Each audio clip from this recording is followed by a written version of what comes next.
we were having our weekly webinar for my students and came across the term intractable versus refractory. And when you're looking at this and just seeing a quick definition, even I got a little confused, and I said, you know what, we need to cover this at the webinar. I need time to look into it and see if I can't come up with a better definition. I was getting myself confused and them as well, so this just worked perfect into a slide.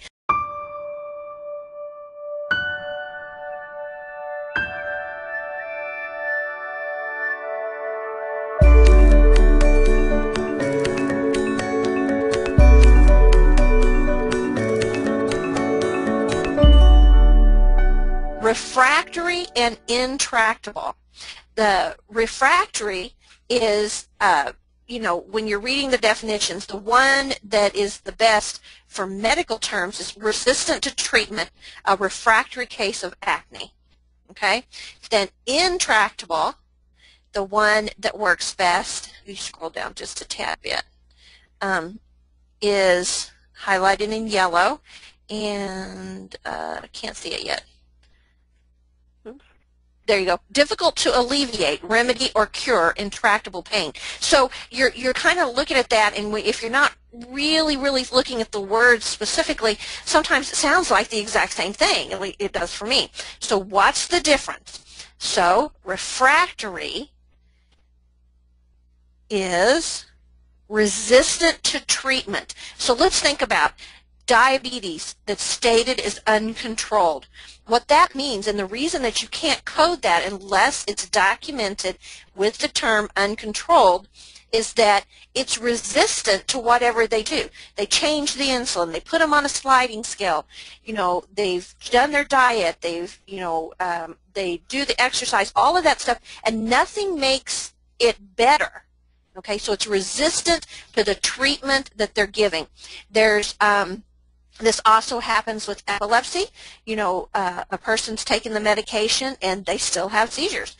But one of the best descriptions I found was, and I think most of you can relate to, is bacterial resistant to antibiotics. Okay, and I found this little blurb: an alarming increase in resistance of bacteria that cause community-acquired infections has also been documented, especially in staphylococcal and pneumococcal pneumonias, which are prevalent causes of disease and mortality.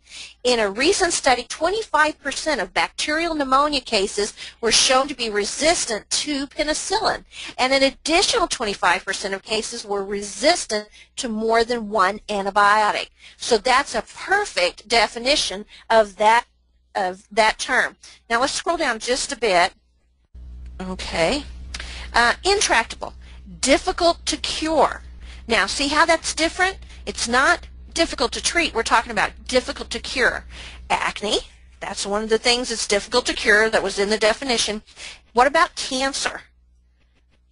Tuberculosis. Now, most of you don't think about TB. I mean, you know, if you work in the medical field, you're going to be with patients, or if you're in school, if you're in a university or something, they'll make you go get a TB shot.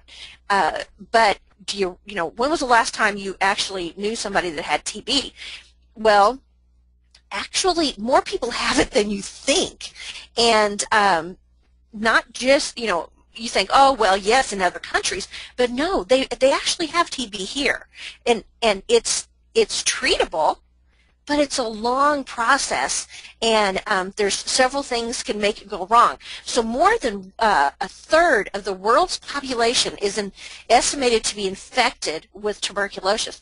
Most people's immune system can keep the bacteria in check, but there is a lifetime chance of 1 in 10 that the dormant infection will progress to TB. The disease still kills 4,000 people every single day. Tuberculosis treatment is a combination of antibiotics taken for half a year or more. Get that, half a year, 6 months. A major drawback, because the patients often quit therapy prematurely. I mean, when you get an antibiotic, you go to the doctor and they say, make sure you finish your antibiotics. Think about how many times people don't. They get to feeling better, they get busy, and they forget to take the rest of them. Increasing the risk of drug-resistant strains emerging. Scientists have assumed that the mycobacteria are so hard to kill because of dormant cells existing even in patients with active disease, and these cells are far less susceptible to antibiotics than metabolically active bacteria. It's a mouthful. So, it is curable, but it's difficult to cure. Okay, so that's the difference in those two terms.